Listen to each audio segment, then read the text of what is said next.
Bonjour ou bonsoir. Une planète pour chaque groupe d'êtres humains. J'ai eu l'occasion d'entendre dans des vidéos sur Internet, mais aussi bien avant Internet dans des documentaires ou dans des émissions à la télévision, des personnes expliquaient qu'il faudrait que les êtres humains s'entendent, euh, que les êtres humains arrivent à s'entendre au lieu d'être dans des situations qui créent des problèmes.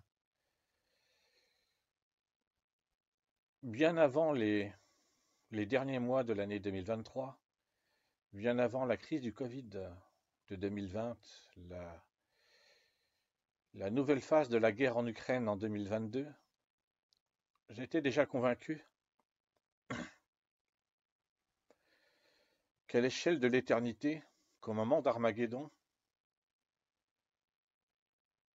sauver tous les êtres humains, à Armageddon précisément, cela signifierait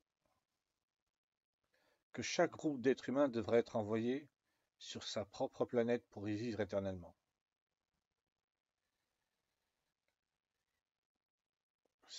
Tout ce que j'ai pu voir à l'échelle internationale ces derniers mois de l'année 2023 et ce tout début d'année 2024, n'ont fait que rendre d'une manière particulièrement douloureuse et destructrice, négative, réel ce principe que il ne suffit pas que des êtres vivants, intelligents et spirituels existent pour qu'ils puissent s'entendre. Même avec, euh, même avec des principes de dialogue ou de pourparler ou de négociation, tout ça finit par devenir ridicule, grotesque, minable, bidon. Donc, une planète pour chaque groupe d'êtres humains.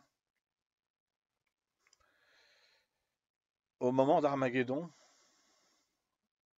l'univers qui pour l'instant, du point de vue des scientifiques athées évolutionnistes, est totalement vide, la planète Terre étant la seule planète connue des êtres humains pour être une planète habitée,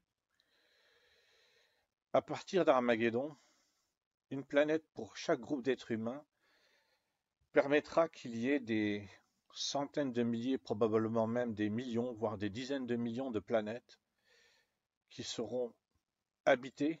Et ça, ce ne sera que le commencement, puisque au fur et à mesure, il y aura toujours de plus en plus de planètes avec de plus en plus d'êtres humains qui seront. Ce que je veux dire, c'est que le principe, une fois que le principe d'un groupe d'êtres humains sur une planète commencera à Armageddon, en fait, il ne s'arrêtera pas. Il ne s'arrêtera pas.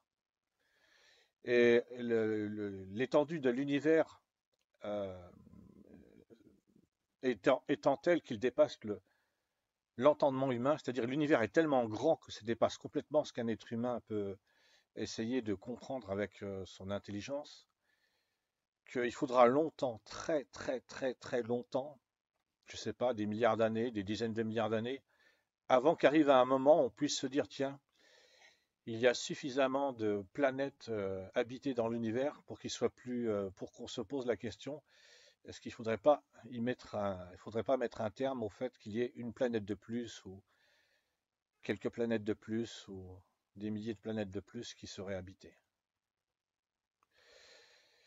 Alors, dans ma façon de parler, je ne suis pas très positif parce que je suis désespéré quand je vois comment les choses se passent depuis plusieurs mois à l'échelle internationale. Mais fondamentalement, le principe, c'est que enfin, en ce qui me concerne, ce que je dis est strictement personnel et n'engage que moi. C'est le seul espoir de l'humanité. C'est le seul espoir pour les êtres humains. Et le drame, c'est que, au bout du compte, qu'est-ce qu'on s'en fiche des êtres humains, quoi. Qu'est-ce qu'on s'en fiche des êtres humains. Je vais m'arrêter ici. Merci. Au revoir.